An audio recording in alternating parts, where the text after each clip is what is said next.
Yeah, I know I'm making multiple videos today, but I am sitting out here in our porch on this amazingly beautiful late May day of 2025. And when I'm sitting out here just enjoying the beautiful Eastern Kentucky weather at its best, it makes me more thankful and it makes me feel more peaceful, and I'm able to reflect on things.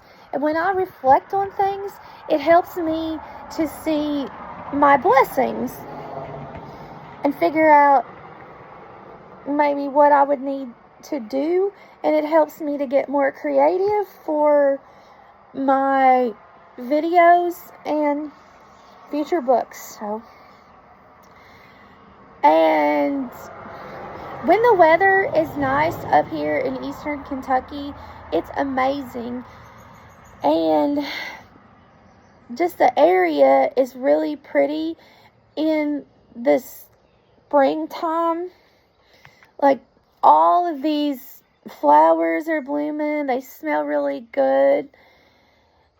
But here lately, we've had a lot of bad weather with the past several years. And it seems like every time it rains, it always floods. And that is a challenge and a half. And I don't like it. So I'm taking advantage of this beautiful weather while we still have it. Summer up here in Eastern Kentucky has always been nice too. So the other thing I want to just talk about is in my reflections that I'm thinking this.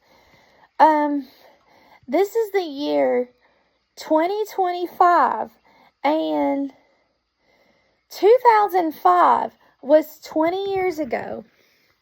And 2005 was a monumental year for autism. In the spring of that year, Bob and Suzanne Wright of New York City founded the largest worldwide autism organization when their grandson Christian was diagnosed with it in the early 2000s. And unfortunately, not a lot was known about autism back then, even though autism was never a rare condition.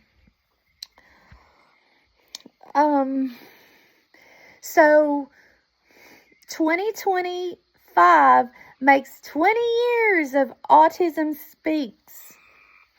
And I'm very thankful for autism organizations, because back when I was growing up in the early 80s and all through the 90s, not much was known about autism. And I was diagnosed with a disorder in the autism category called pervasive developmental disorder. And Asperger's syndrome wasn't even put into criteria when I was diagnosed. So when I was diagnosed with this condition on this spectrum, little was known, and they just called it pervasive developmental disorder because I didn't meet enough criteria to be autistic.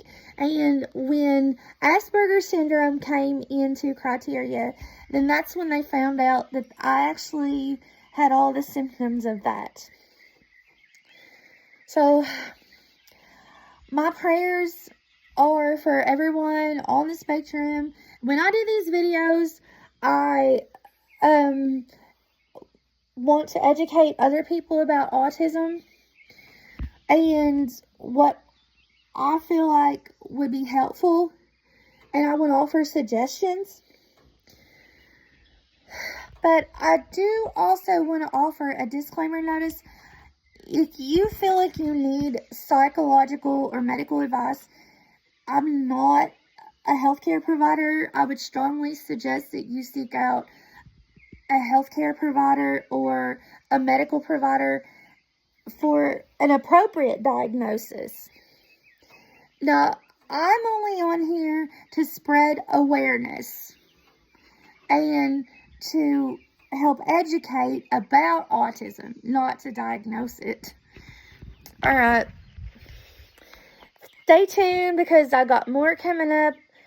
And God bless you all. And I feel like I need to make some about summer too, about dealing with your special interests in the summer. And so expect to see that. God bless you. Have a good day. Bye.